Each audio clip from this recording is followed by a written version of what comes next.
Welcome Christmas, Bahuramus. Welcome Christmas. Remember cuddling up to watch that green grouch try to steal Christmas? The 1966 How the Grinch Stole Christmas wasn't just a heartwarming holiday classic. It was a production plagued by creative battles, tragic deaths, and decisions that nearly destroyed Dr. Seuss's vision entirely. Near. Tomorrow is Christmas. It's practically here. Behind that iconic animation and Boris Karloff's narration lurked darkness worthy of the Grinch himself. Let's count down 20 shocking facts about Christmas's most beloved monster. 20. Dr. Seuss hated the project. Initially, Theodore Geisel, Dr. Seuss, resisted adapting his book for television, convinced animation would butcher his creation. Previously, when I did just kids' books, I would be invited every morning to go to have cocoa. He'd seen other beloved children's books destroyed by cheap TV adaptations and refused multiple offers. Only direct involvement promises and creative control guarantees convinced him to participate. Seuss approached the project with deep skepticism, expecting disaster. The fact that it became a classic contradicted his initial instincts, proving even creators can't predict their work's destiny. 19. Chuck Jones was coming off career disaster director. Chuck Jones joined Grinch immediately after being fired from Warner Brothers in 1962 for secretly working on competing projects. His career was damaged, his reputation questioned, and he desperately needed redemption. MGM hired Jones as damaged goods at discount rates, gambling that his Looney Tunes genius could translate to Seuss. The Grinch was Jones's comeback attempt, succeed or fade into irrelevance. That desperation fueled his obsessive perfectionism throughout production. 18. The original runtime was rejected as too short. Jones initially delivered a 26-minute special, but CBS demanded it fill a full half-hour time slot with commercials. The network forced Jones to pad the runtime, adding scenes that diluted Seuss's tight narrative. Those trim-up-the-tree musical sequences? Pure filler created to stretch content CBS deemed too brief. The padding frustrated both Jones and Seuss, who felt commercial television requirements corrupted artistic vision for advertising revenue. 17. Boris Karloff was dying. During recording, Boris Karloff recorded his iconic narration while suffering from chronic emphysema and severe arthritis. He was 79, in visible decline, and struggling physically through recording sessions. Producers knew Karloff was deteriorating, but pushed him through anyway, desperate for his legendary voice. The warmth audiences hear was extracted from a suffering elderly man whose health was failing. Karloff died just 3 years later, making Grinch one of his final performances, recorded while death approached. 16. Thurl Ravenscroft never got credit. Thurl Ravenscroft sang, "You're a mean one, Mr. Grinch." You're a mean one, Mr. Grinch. The special's most iconic song, but received zero on-screen credit. Most viewers assumed Boris Karloff sang it, and Ravenscroft went uncredited for decades. CBS and producers simply forgot to credit him, and by the time the error was noticed, prints were distributed. Ravenscroft's career-defining performance was anonymously stolen by corporate negligence, and he never received proper recognition until years later when fans investigated. 15. Dr. Seuss fought every creative decision. Seuss micromanaged production obsessively, battling Chuck Jones over character designs, colors, movements, and timing. Their creative relationship was respectful but contentious, with Seuss rejecting Jones's ideas repeatedly. Jones, accustomed to creative freedom, chafed under Seuss's controlling oversight. The collaboration nearly collapsed multiple times over artistic disagreements. The final product represents compromise neither man fully loved, born from exhausting creative warfare rather than harmonious partnership. 14. The Grinch's color was advertising compromise. The Grinch appears green because of commercial considerations, not creative choice. In Seuss's original book, the Grinch was black and white with red accents. Television sponsors wanted vibrant colors for better commercial appeal and emerging color TV markets. Seuss reluctantly agreed to green as least objectionable compromise, privately preferring his original vision. The Grinch's iconic green identity exists because advertisers demanded marketable color palettes, not artistic inspiration. 13. The animation budget was embarrassingly low.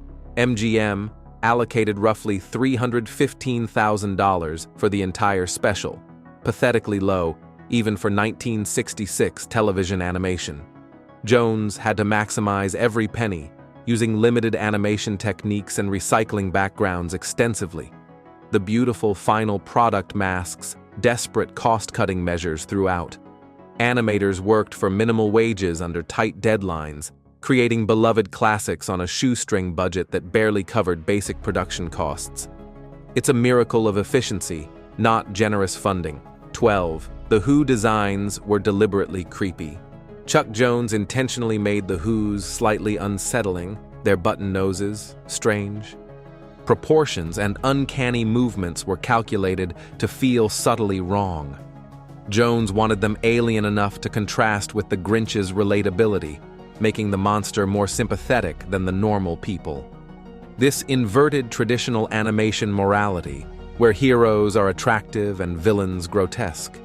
The Who's mild creepiness serves a deeper purpose, making audiences identify with the outsider rather than the community. 11. The network wanted to cut the ending. CBS executives wanted the Grinch to remain villainous, believing redemption was unrealistic and commercially risky. They pushed for an ending where the Grinch was defeated or punished, not forgiven.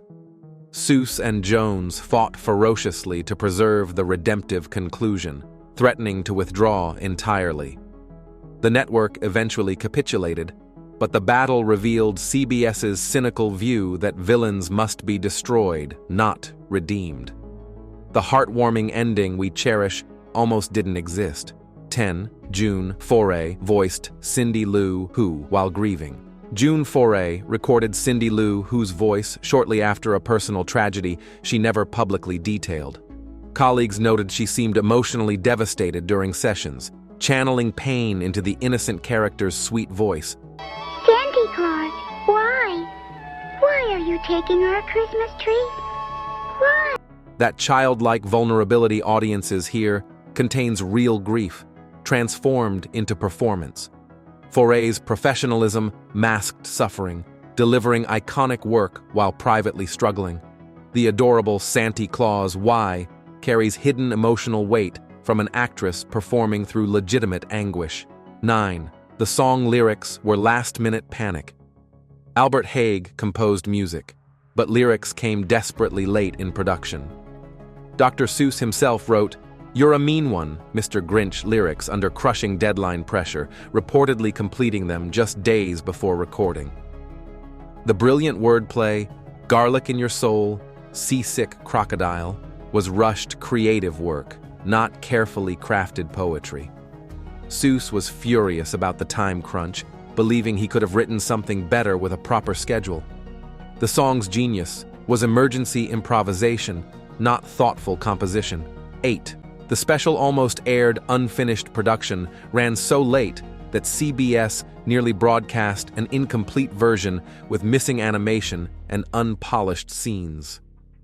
The network had scheduled airtime and sold advertising, creating an immovable deadline regardless of completion status. Jones's team worked around-the-clock final weeks, literally finishing the special hours before broadcast delivery. Several sequences were completed so late that quality control was impossible.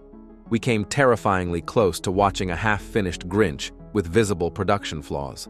7. The roast beast was censorship compromise.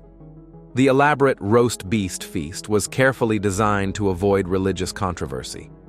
CBS wanted no Christian imagery that might alienate non-Christian viewers or trigger complaints.